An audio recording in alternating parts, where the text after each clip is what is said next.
first video chat, we focused on the importance of the first 2 weeks after birth in getting breastfeeding off to a good start.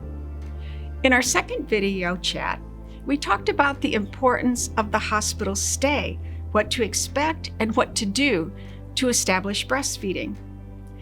In this video chat, we're going to move to surviving the first week at home. Most maternity hospitalizations last only 24 to 48 hours for an uncomplicated birth and only 48 to 72 hours for a cesarean delivery. So you may actually arrive home before the initiation of lactation is complete.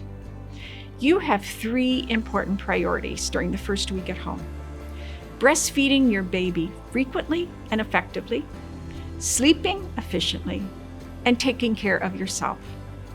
A key strategy to making all of this work is limiting all visitors to 1 or 2 family members or friends who will serve as your helpers during this time and will support these priorities.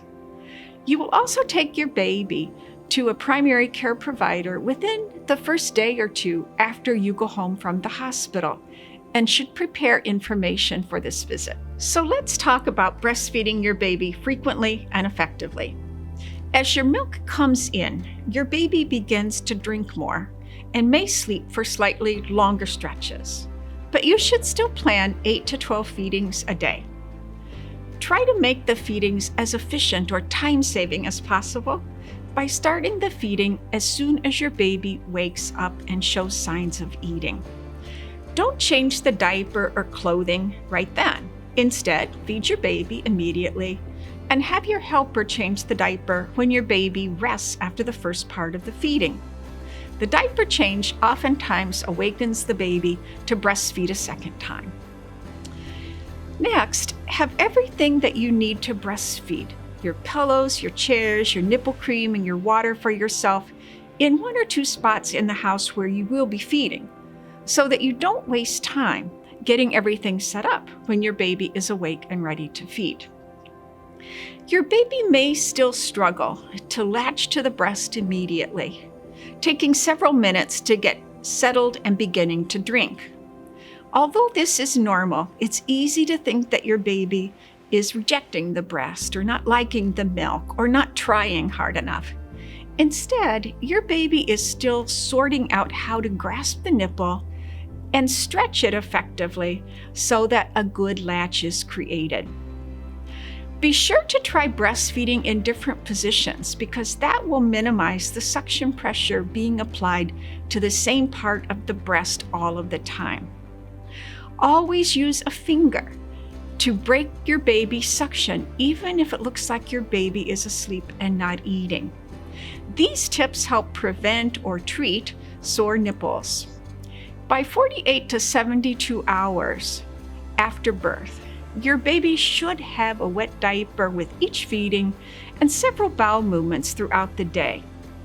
The bowel movements will start to change color from dark brown to green and eventually to yellow, and are the best indication that your baby is drinking plenty of milk.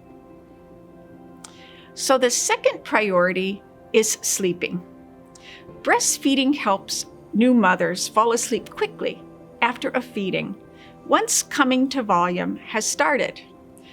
This is because the rapid increase in prolactin, or the milk-making hormone, during the feeding works almost like a sleeping pill. So use this natural remedy to fall asleep efficiently, meaning that you go back to sleep quickly after breastfeeding ends.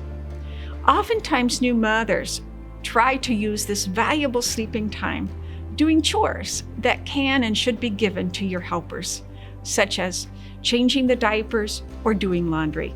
Priority number 3 is taking care of yourself.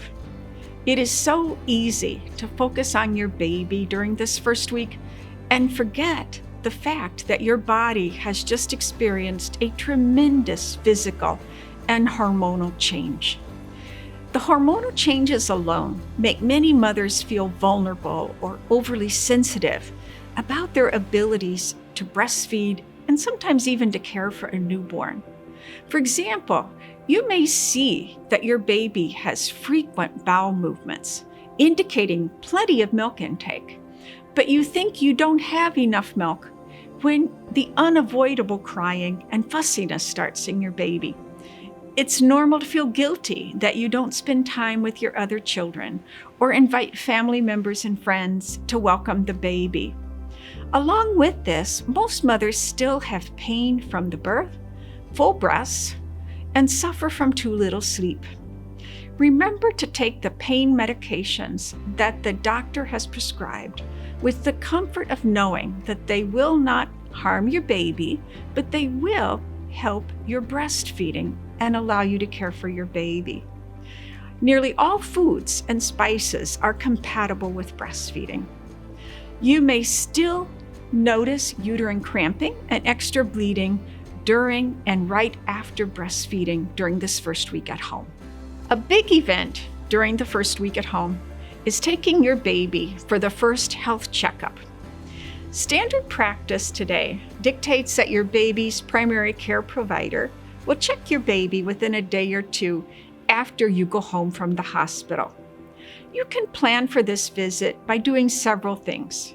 First, when you make the appointment with the primary care provider, tell the office manager that you are bringing a newborn baby and verify that you will not be placed in a waiting room with other children who might be potentially sick. You should be taken directly to the examination room.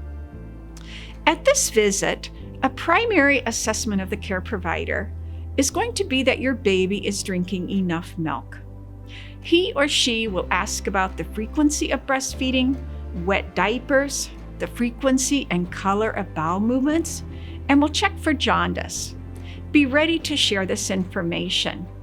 You might even want to take a photo of your baby's most recent bowel movements, just in case your baby doesn't have one in the care provider's presence. Most babies, when they go back to the care provider, will weigh less than they did at the time they were weighed in the hospital. Babies seldom gain weight in the first 4 to 5 days after birth. And there can also be slight differences between the hospital scale and the office scale. Finally, recognize that nearly all babies are jaundiced after birth, but this doesn't have to be a red flag.